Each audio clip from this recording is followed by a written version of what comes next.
टीका होते। मुख्यमंत्री म्हणतात की अशा प्रकारे वक्तव्य करताना संवेदनशील पाहिजे।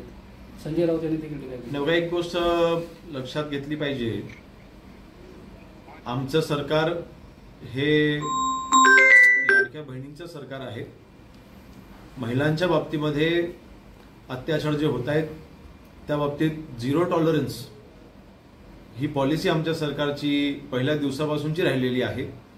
मी स्वतः गृहराज्यमंत्रीपद स्वीकारल्याच्या नंतर बहुतांश महाराष्ट्रामध्ये असलेल्या कमिशनमध्ये स्वतः मी बैठका घेतलेल्या आहेत। या बैठकामध्ये देखील ज्या सूचना मी केल्या होत्या, महिलांच्या वरती जे अत्याचार होत आहेत त्यासाठी पोलिसांनी जिथे कडक कारवाई करा अशा सूचना मी माझ्या प्रत्येक बैठकामध्ये दिलेल्या आहेत। नक्कीच काल जे काही वक्तव्य मी केलं त्याचा विरोधकांकडून हा विपर्यास केला जातोय।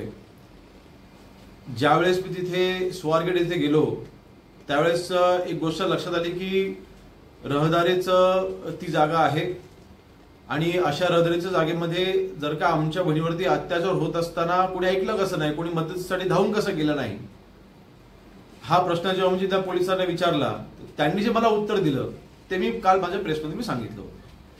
मला वाटतं याचा माझ्या वक्तव्याचा विपर्यास करून ह्याचा राजकारणासाठी वापर जर का विरोधक करत असतील तर मला वाटतं ते अतिशय दुर्दैवी आहे।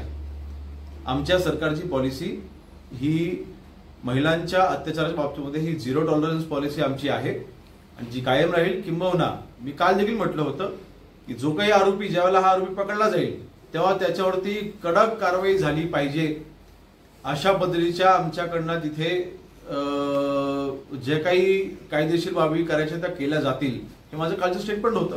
त्यामुळे आरोपीला वाचवण्याचा प्रश्नच उद्भवत नाही, उलट त्या आरोपीला मुस्कळा त्यांच्या आवडण्यासाठी पोलिसांची यंत्रणा गेले 2 दिवस परिश्रम घेत होती, त्याला यश देखील आलं।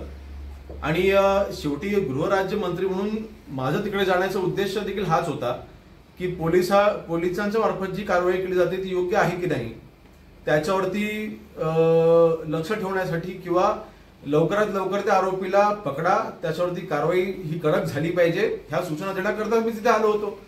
त्यामुळे आरोपीच्या बाजूने आमचं सरकार आहे की आरोपीला वाचवण्याचा जो प्रयत्न करताय असे जे आरोप आमच्यावरती होत आहेत ह्याचं मी खंडन करतो। या आरोपीला जास्तीत जास्त कडकात कडक शिक्षा, कठोरात कठोर कारवाई या आरोपीवरती होईल अशा पद्धतीच्या आमचे प्रयत्न असतील। संजय राऊत यांनी देखील तीव्र शब्दात तुमच्यावरती टीका केली। बघा, विरोधकांच्या बोलण्याकडे मी जास्त लक्ष देत नाही। मी फक्त एवढंच सांगेन की आता मी माझा उद्देश काय होता मी हे स्पष्ट केलेलं आहे। माझ्या वक्तव्याचा जो विपर्यास केला गेलाय आणि त्याचा राजकारणासाठी वापर होत असेल तर हे दुर्दैवी आहे। धन्यवाद।